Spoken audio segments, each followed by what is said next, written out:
Agora a irmã Miriam vai fazer a oração pela ministração da palavra.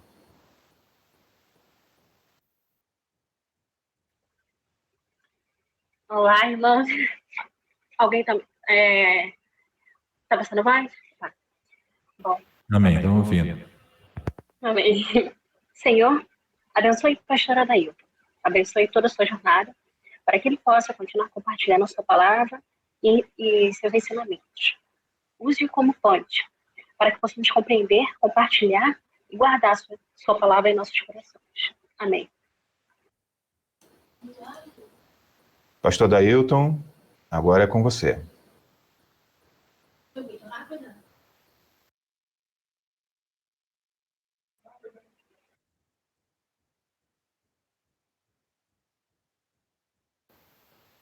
Tá sem áudio para mim, Adailton. Estão me ouvindo agora? Agora tá com áudio. Perfeito. A câmera tá pegando foco ainda, eu tô vendo que tá bem embaçado, pelo menos eu tô me vendo embaçado. Né? Tá embaçado e quadriculado. É. Agora melhorou. Estão me ouvindo agora? Tô ouvindo. Perfeito. Então, eu queria fazer aqui desligar o ventilador para parar de fazer a barulheira que faz. 1 milhão de janelas abertas aqui. Deixa eu pensar. Áudio sumiu. E o áudio? Adailton, tá muito baixo. Tá ruim o áudio para vocês? Agora melhorou um pouquinho. Melhorou. Vamos lá. Deixa eu mexer aqui. Melhorou o áudio? Tá dando para ver. Sim, agora tá bom. Tá bom. Então é só uma questão de contato. Perdeu o áudio. Perdeu o áudio de novo? Voltou. Eita. Vamos lá. Para a gente ir bem rápido, eu vou abrir o texto aqui. A gente tem 20 minutos para trazer a mensagem. Eu quero trazer para vocês, compartilhar o texto de Lucas, capítulo de número 17. Lucas é um dos grandes escritores do texto sagrado. Embora a gente não saiba exatamente quem é Lucas, do ponto de vista hoje a gente não sabe exatamente quem ele é, mas vamos falar sobre o texto, porque ele vai falar sobre Jesus, isso é que importa para a gente, a mensagem que ele traz. Lucas capítulo de número 17, vocês devem estar vendo aí, eu vou compartilhar com vocês, já compartilhei. E qual de vocês terá um servo a lavrar e apacentar o gado? A quem, voltando ele do campo, diga, chega-te e assenta-te à mesa. Então eu vou traduzir esse texto aqui, porque esse texto está em modernês. Vou traduzir ele para a língua de época. E qual de vocês que, quando tem um escravo que trabalha no seu campo e ele está também apacentando seu gado, e a quem, né, quando volta, o seu escravo diga para você, olha, senta-te à mesa, vem e senta-te à mesa. E você não diga para ele antes, prepara a minha ceia, cinja-te e serve-me até que tenha comido e bebido, depois você come e bebe. Então, o seu escravo vai sentar à mesa para comer e aí você vai dizer para ele, não, senhor, primeiro eu. Tá? Primeiro você vai lá, tomou o banho, troca sua roupa. Então, o escravo se propôs, na verdade, ele se propôs a comer junto ou comer na mesma hora, ou comer depois. Comer primeiro ou comer junto. E aí o texto que Jesus propõe é dizendo o seguinte, não, ele é teu escravo. E vamos lembrar que naquele período a escravidão havia uma admissibilidade à escravidão. A gente não vai discutir os conceitos de escravidão, porque era errado naquela época e continua sendo errado até hoje. O que havia era uma admissibilidade para esse contexto de escravidão, e o Jesus nem vai levantar essa lebre dizendo que seria errado ou não. Tá? A gente discute isso no outro dia. Mas o fato é que ele traz um comportamento que muito nos chama a atenção, porque ele diz o seguinte, o escravo, nesse caso, ele tinha uma certa intimidade, e era muito comum os escravos em Israel terem intimidade com o seu senhor. Diferente daquela forma de escravidão, ela não era mais bonita por conta disso. Então, porque era uma escravidão mais branda, não era mais bonita, porque também não havia liberdade. Mas havia uma escravidão mais branda de toda sorte. Você não tinha a escravidão, como a Inglaterra o fez a partir do século XVI, XVII, você não tinha, e a Inglaterra acabou abandonando isso no século XVIII, você não tinha isso Não tinha essa escravidão do século XVI, do século XVII, quando você chegava lá na África e negociava com os senhores de escravo ali, a escravidão do povo. Não era nada bonito, tá, gente? Não tem essa coisa romanceada de que o cara chegava lá e os negros se vendiam, porque senão parece que era cruzeiro, né? Tem um cruzeiro aqui, vamos embora, quem quer ir para a América do Sul, né? Lugar de praia, paradisíaco, bonito, quem tá afim de entrar nesse navio? Não era assim, não. Era uma perseguição com morte, com corrente, com ferro, com tudo, que tem direito por uma escravidão do século XIX, do século XVIII. Então, não era esse tipo de escravidão. As pessoas não morriam, por exemplo, no meio do oceano. Era uma escravidão por dívida, era uma escravidão por nascimento. E dentro do Código de Israel, do Código de Ética de Israel e da legislação, eles tinham que tratar aqueles escravos com uma certa dignidade. Então, eles não podiam praticar desumanidades, embora pudesse matar. Se o escravo roubasse, se o escravo me desagradasse, eu poderia matar. Eu não podia matar à toa, mas a lei dizia que podia matar. Feita essa apresentação, Jesus ele cria uma situação de um escravo que tinha mais intimidade ainda, porque ele frequentava a casa. E era muito comum isso acontecer também, porque a lei também dizia que a cada 7 anos você tinha que libertar o escravo. Uma vez o escravo livre, ele tinha a opção de ser livre ou ficar dentro da casa. O grande problema é que o escravo livre, não necessariamente ele tinha tido tempo de construir alguma coisa para si. Então ele ia ser livre, mas ia virar miserável. Porque ele ia viver de quê? Nos últimos anos da vida dele, ele só serviu e não juntou bem nenhum. Então Jesus faz referência a esse escravo, que possivelmente era um escravo de orelha furada, que pertencia ali, àquela casa. Vamos só fazer uma referência que a gente diz assim, eu adoraria ser escravo de orelha furada, eu sou escravo de Jesus de orelha furada. Não faz esse romance, não, porque isso é muito feio e eu não gostaria de ser escravo nem de orelha furada de quem quer que seja, e nem de Jesus, tá? De quem quer que fosse. Eu sei que eu estou falando isso para uma igreja, mas nem de Jesus eu ia querer ser escravo de orelha furada, eu queria ser livre, e aliás, eu entendo que seguir a Cristo, para mim, é exatamente essa liberdade. É a liberdade que a religião quer me tirar, mas o Cristo, ele me oferece. Tá? Então, Jesus ele faz essa proposta e ele diz o seguinte, olha, você vai dizer para o escravo, não, primeiro você prepara minha ceia, insiste, né? Você se prepara que você estava lá trabalhando, serve-me e até que eu tenha comido e bebido, depois você come e bebe.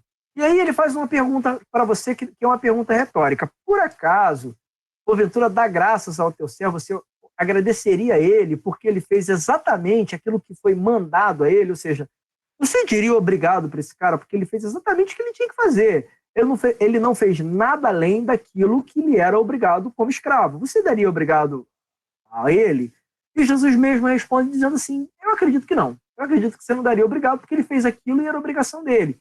É claro que Jesus não estava discutindo aqui a questão, ele não levanta uma ética da educação, dizendo, ora, se é um trabalhador, se o cara trabalhou na minha casa e fez um trabalho, a gente vive em tempos distintos hoje, e um trabalhador que trabalha na minha casa, eu diria muito obrigado pelo trabalho feito, mesmo sendo esse trabalho aí, um trabalho que eu posso dizer que foi um trabalho pago, mas eu lhe diria obrigado. Não é essa a ética que Jesus está perguntando. O que ele está perguntando é outra coisa. Ele está perguntando se alguém que faz exatamente aquilo que lhe é esperado que faça, se ele realmente merece parabéns por ter feito.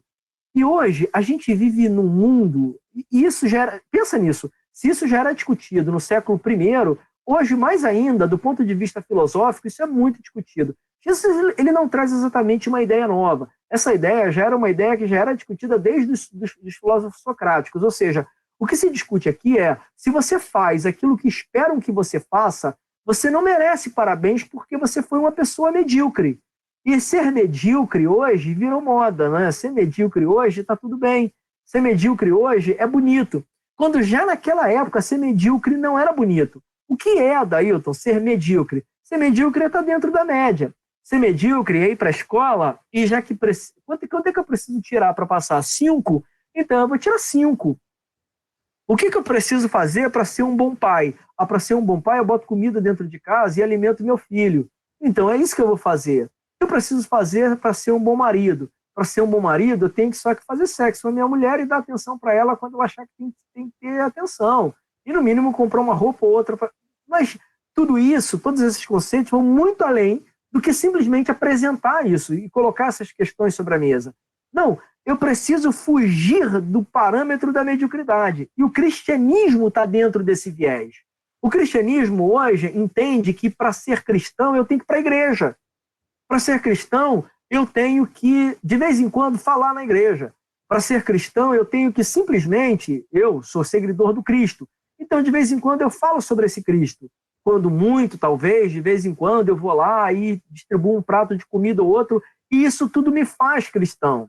Mas Jesus diz que esse povo todo, essa turma toda que pensa desse jeito, é medíocre. E essa mediocridade não arranca de Deus nenhuma admiração. Lembra que Jesus fala de pessoas, por exemplo, que arrancam a admiração dele, tamanha é a fé que essas pessoas têm. Porque quando todos os prognósticos diziam que elas não mereceriam a atenção de Deus, por não serem judias, por não fazerem parte de uma aliança, por estarem afastadas da vontade de Deus do ponto de vista da compreensão do que Deus queria ao homem, essas pessoas se aproximaram de Deus e fizeram mais do que os judeus faziam. Por isso essas pessoas arrancaram de Deus a admiração. Hoje, a gente vai para a igreja e pensa o seguinte: eu sou cristão, por isso eu sou uma pessoa que ora e Deus vai atender todas as minhas necessidades. Eu sou uma pessoa que ora e por isso Deus vai fazer tudo aquilo que eu espero que Ele faça. A gente faz uma inversão absoluta dos valores. E nessa inversão, Deus ele passa a ser aquele que está pronto para me servir. E eu sou o cara que está na igreja, eu sou o homem que está na igreja, eu sou a mulher que está na igreja, simplesmente porque descobri ali um jeito de ir para o céu e pronto, está acabado, eu vou ali para o céu. Mas isso vai muito além disso. Jesus ele faz esse questionamento no coração dos homens. Se você não se esforça para ser um bom seguidor, ora, se a palavra de Deus não habita em você, se você não trabalha para que haja fé no teu coração, se você não consegue impactar as pessoas que estão em volta de você, se o teu cristianismo é filosófico, se as questões que você discute do ponto de vista do cristianismo é só filosofia, ou então é só manifestação do poder de Deus para que as outras pessoas vejam, você vive um cristianismo de mediocridade. Se você consegue ser cristão dentro da igreja, mas não tem condições de ser cristão fora dela, você vive um cristianismo de mediocridade. Eu penso, inclusive, que as pessoas que se predispõem a ser cristãs, elas precisam conhecer a palavra de Deus e conhecer a Bíblia. E aí, algumas pessoas sempre me questionam: por que eu tenho que ler tanto a Bíblia? Por que eu preciso conhecer tanto a Bíblia? Por um motivo simples: você se predispôs a ser cristão. E o manual do cristianismo é a Bíblia, não tem outro. É claro que a gente já discutiu isso na Escola Bíblica Dominical, e quem participa das discussões comigo sabe que tem muita coisa na Bíblia que eu não preciso seguir mais, porque já se obsoletou, já não serve mais. Mas isso não quer dizer que eu não deva conhecer. Eu preciso conhecer, eu preciso entender, até para eu praticar aquilo que é correto. Então, o cristianismo, ele precisa ser uma religião que vai para além das palavras. Eu não posso ser medíocre. Hoje, a gente vive a cultura da mediocridade. É alguém que é contratado para o emprego e diz assim: o que eu tenho que fazer? Pinta a parede. O cara vai lá e pinta a parede. Ele não dá uma ideia de como mudar o ambiente, de como perfumar aquele espaço, de como tornar o ambiente mais agradável. Ele não dá ideia para absolutamente nada disso. Aí você tem dentro da igreja, por exemplo, uma série de cristãos, um sem número de cristãos na minha igreja, na igreja fora da Ilha do Fundão. Quando eu digo minha, eu digo a igreja a qual eu pertenço. Não é a igreja que eu sou dono, porque eu não sou dono de absolutamente nada. Pouco sou dono da minha vida e protagonista da minha própria história. É o muito que me cabe. Para além disso, eu não tenho absolutamente mais nada. Voltando ao ponto, então, quando eu digo a minha igreja, eu quero dizer exatamente a igreja a qual eu pertenço. Então, seja na igreja a qual eu pertenço, seja na igreja a qual eu não pertenço, a maioria das pessoas se entende por bom cristão porque vai à igreja. Se entende por bom cristão porque doa, sei lá, um dinheiro para o que quer que seja. Isso quando muito o faz. Se entende quando bom cristão porque de vez em quando vai à escola bíblica dominical, mas não tem uma prática real de leitura da palavra de Deus. Não tem uma prática real de questionar a sua forma de pensar, assim como Paulo faz para os cristãos em Romanos capítulo de número 12, por exemplo, quando vivendo numa grande capital. Se você vive numa grande capital, todo mundo que está ao alcance da minha voz agora vive, mas a posteriori, quando esse vídeo for para a internet em algum momento, e ele vai, possivelmente hoje ou amanhã, não importa, quando esse vídeo for para a internet, talvez você não viva numa grande capital. Mas numa grande capital, as pessoas estão muito preocupadas com o que elas vão comer, com o que elas vão vestir, como elas vão se apresentar. Estão se lixando muito para os outros, não estão não querendo saber como é que estão os outros.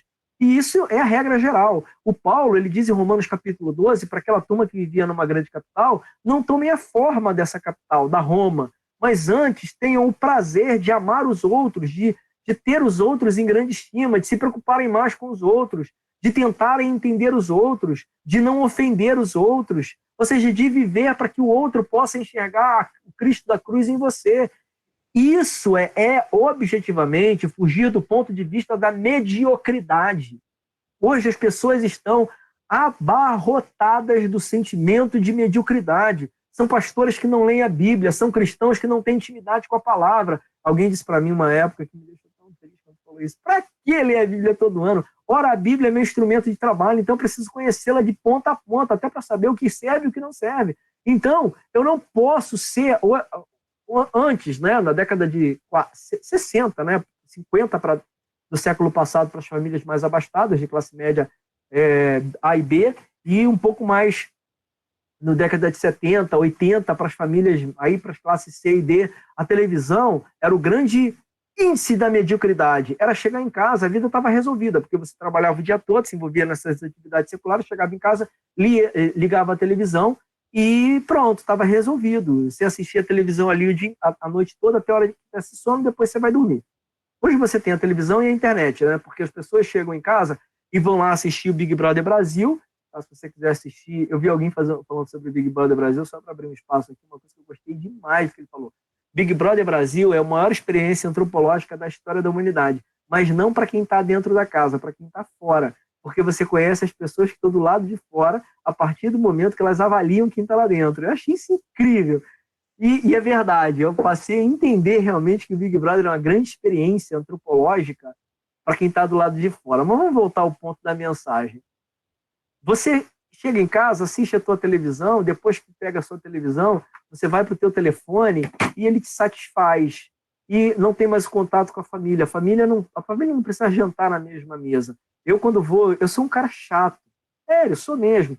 Eu, quando vou... Agora, na pandemia, a gente não está tendo mais essa oportunidade. Mas bem antes da pandemia, eu tive o prazer de ir na casa do Darley para almoçar. Eu, ele, a Viviane, a família dele, o Petras e todo mundo. E eu fiquei com uma alegria transcendental, eu posso dizer assim. Por quê? Porque ninguém pegou o telefone na hora do almoço. A gente comeu, bebeu, conversou, brincou. E foi muito bom e muito divertido. E o almoço se estendeu a tarde inteira. E ninguém pegou o telefone para ver mensagem de WhatsApp, para ver o Facebook.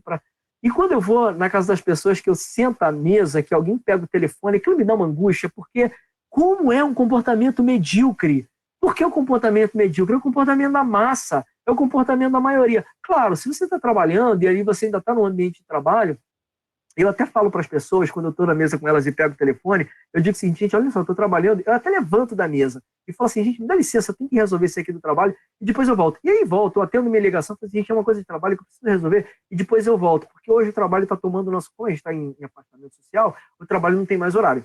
Muito embora, eu conversei com um colega de trabalho hoje, estou cortando os horários de trabalho para que eu possa trabalhar sem incomodar a família e sem incomodar os amigos. Então eu estou começando a tosar essa coisa para poder administrar bem. Mas esse sentimento de mediocridade, de sentar-se à mesa e simplesmente ignorar quem está ali presente, as pessoas não querem mais. Se antes sentavam à frente da televisão, hoje todo mundo senta à mesa e cada um pega seu celular e fica ali, né, sentado à mesa e com o celular na mão. Não, querido, fuja da mediocridade. Jesus, ele faz um convite, uma retórica, e era um grande filósofo. Você nunca descobriu Jesus filósofo, desafio a ler o livro de Lucas, principalmente, onde ele faz grandes perguntas retóricas.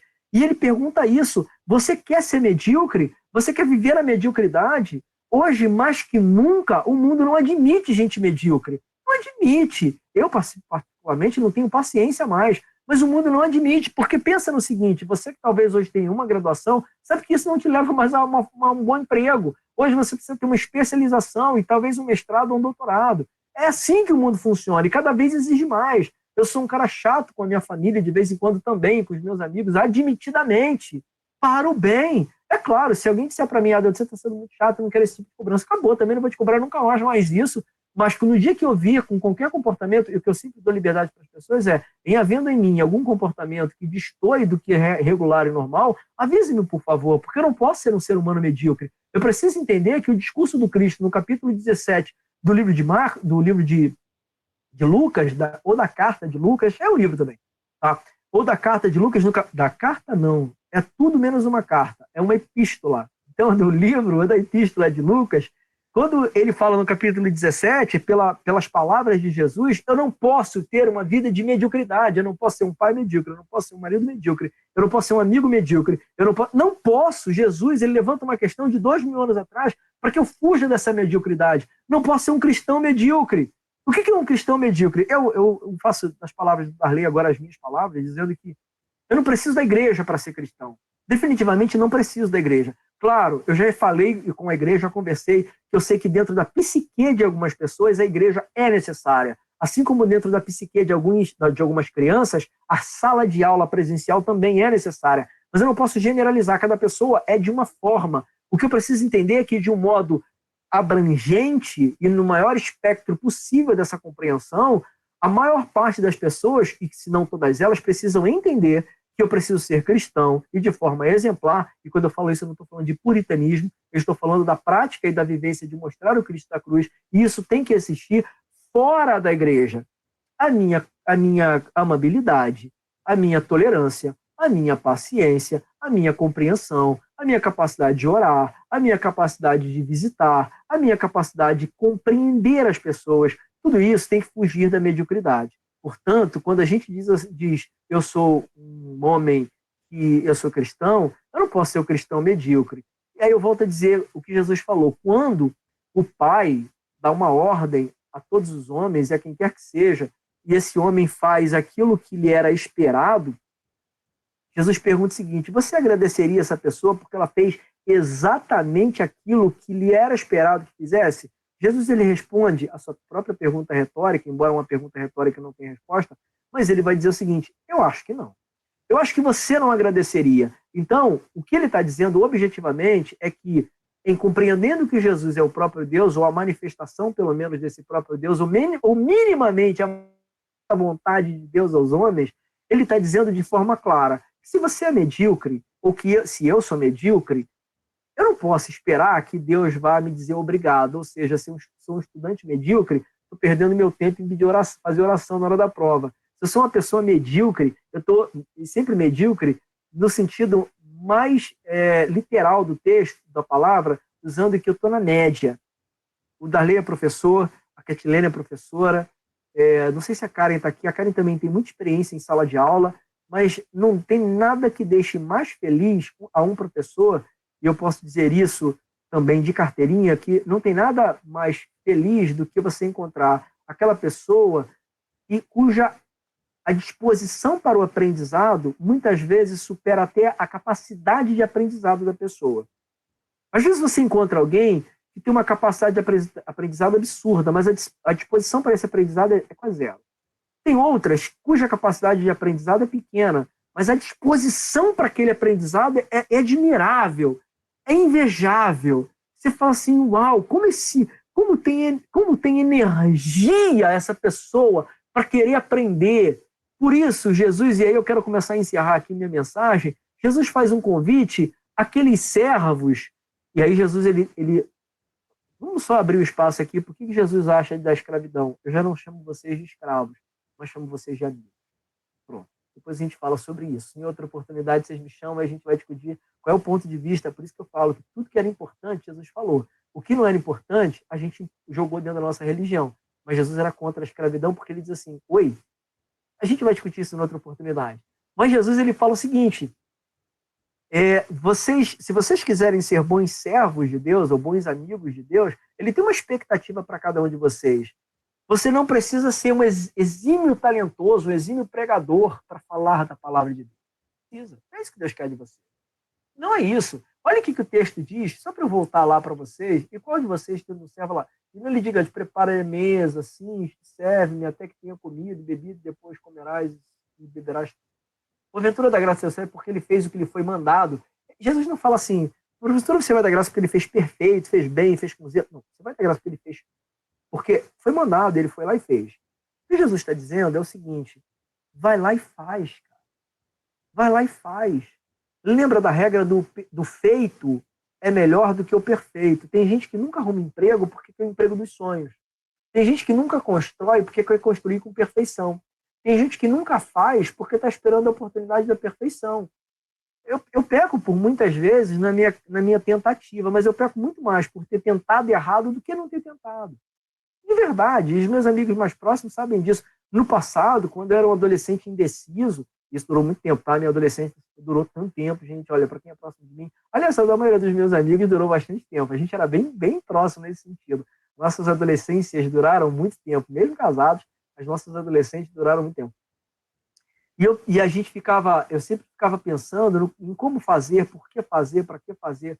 Lembra do seguinte, vai lá e faz, é isso que Deus espera de você.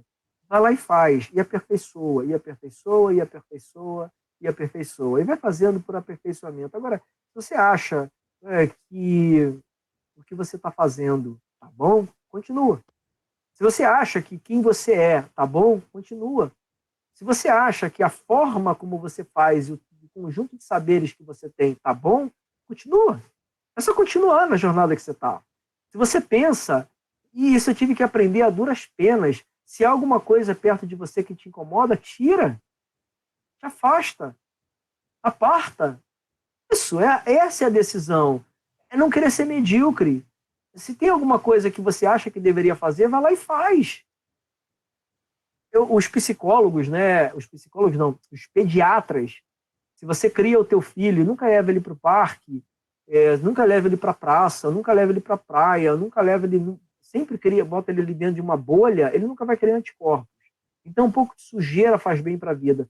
Você está mandando a gente sair para o mundo e pecar? Não, estou dizendo para você tentar e errar. Você vai errar várias vezes. O que você não pode é ser medíocre. Mas, novamente, eu quero aqui encerrar a minha mensagem dizendo que se você acha que a sua vida está no rumo certo, está tudo bem, não precisa melhorar nada, se todos os aspectos para você estão perfeitos, então continua. Essa mensagem não é para você. É só você continuar no caminho que você está. Não precisa fazer absolutamente nada. Se alguma coisa te incomodou, é porque essa mensagem muito provavelmente é para você. Talvez alguma coisa tenha que ser mudada. E aí eu não tenho medo de dizer, talvez alguma área da tua vida esteja bem certa na zona da mediocridade, e Jesus pergunta, você acha que eu vou te abençoar ou te dizer obrigado porque você fez só aquilo que alguém esperava de você? É esperado que uma maçã dê macieira, ou que uma macieira, ao contrário, né? Uma macieira dê maçã. É só isso que se espera de uma macieira, que ela dê maçã. Ou, a exemplo do passado, para quem lembrar da brincadeira, é esperado que um pé de mamão dê mamão, não vai dar manga. É esperado que um pé de mamão dê mamão, mas você é um ser humano. É esperado que aquilo que cai à sua mão seja feito com excelência. Você acabou de falar que eu não preciso fazer com excelência, que o feito é melhor do que o perfeito. Sim, querido, mas se você acha que está tudo bem e que não precisa mudar absolutamente nada, certamente não está perfeito. Porque no dia em que você alcançar a perfeição naquilo que você estiver fazendo, você vai ganhar muito dinheiro com isso, ou então você vai partir para agora. Nada do que fazemos é absolutamente perfeito sem nos dar um grande retorno financeiro ou um grande reconhecimento social para isso. No mínimo, as pessoas vão te dar um grande reconhecimento dizendo o seguinte, você é muito bom no que você está fazendo, continue desse jeito. Não quer dizer que você não precisa melhorar. Quer dizer que você tem que lutar para não cair na zona da mediocridade. Então, novamente, para a gente encerrar, se está tudo bem, continua do jeito que você está. Se você acha que alguma coisa precisa ser mudada, você não tem o amanhã. E aí eu encerro dizendo isso. Não existe o amanhã. E Jesus aqui fala isso. Louco, maluco.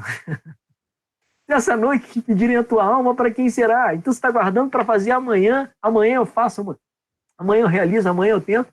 Não existe o amanhã. Você só tem um agora. Tem muita gente que está há 10, 20, 30 anos dizendo um dia eu faço.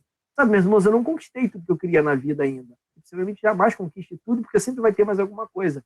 Mas muito do que eu idealizei para a minha vida quando eu tinha 17 anos já se concretizou. E eu não estou falando aqui de casamento nem ter filho, porque isso é a ordem natural. Esse é o caminho natural.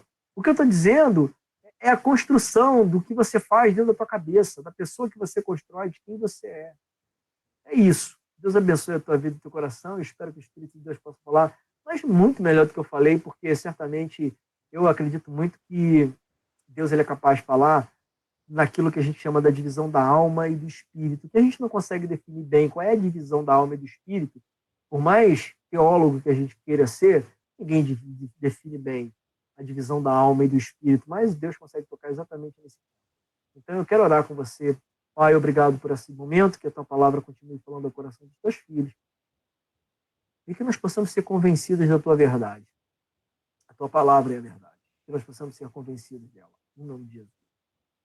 Quinta-feira, a igreja não parou de se reunir, a igreja não parou de orar, a igreja não parou de buscar, a igreja não parou de fazer absolutamente nada. Só não conseguimos fazer de forma presencial. Estamos nos aproximando, infelizmente, da triste marca de quase 2... Eu não sei quantas pessoas morreram hoje, tomara que tenha caído. Mas até ontem a gente tinha quase 1.800 pessoas mortas. Um dia só. É mais ou menos como dizer o seguinte para o Brasil: ó, sai aí na rua, está tendo tiroteio em todas as cidades do Brasil. No final do dia vão ter 2.000 pessoas mortas. Peraí, mas eu não vou me arriscar. É o que a gente está fazendo. Tá? Então, isso me deixa muito triste. Eu conversei com alguns amigos ontem. Ontem eu estava com vontade de chorar por causa disso. Vontade de chorar porque você é deprimido. Não, vontade de chorar porque 2.000 pessoas num país morrendo por dia é muita coisa. É muita coisa. Dailton, É muita coisa. Dailton, só para ter uma noção, para falar das mortes, fiz a conta aqui rapidinho, são 8 aviões caindo por dia. Pois é. 8 aviões cheios caindo por dia. Pois é, imagina um avião. Quando um avião cai, a gente fica, uau, um avião caiu. É como se estivesse caindo 8 aviões por dia. Cara, isso é uma loucura. E eu falei hoje para a menina lá menina que estava na rua, né? Que eu fui lá pegar um produto com ela foi entregar. E aí falei com ela o seguinte: não era livro não, tá, gente? Era outro produto. E ela foi me entregar e eu falei com ela o seguinte: ninguém merece isso. O Brasil não merece isso, nem o mundo merece isso. Não há nada que a humanidade tenha feito de tão ruim que mereça 2.000 mortes por dia. Eu não acredito. Eu leio Paulo no capítulo 12 de Romanos, quando fala assim: antes pense no amor, pense na amabilidade. Como é que um Deus que sempre vai falar do amor vai querer matar 2.000 pessoas por dia? Então cuide da tua vida, cuide o máximo que você puder, cuide o máximo que você puder. Esse é menos ainda o momento de sair de casa, o momento de saber aglomerar, é o momento de usar máscara, é o momento de ter todo zelo aqui dentro. Vamos lá, Deus abençoe a tua vida, o teu coração, em nome de Jesus. Eu vou devolver aqui para o Darley, para ele fazer o encerramento, as minhas considerações finais já foram feitas. Obrigado a todos aí pela atenção. Aproveita, pastor, faz a oração de encerramento e faz a bênção apostólica.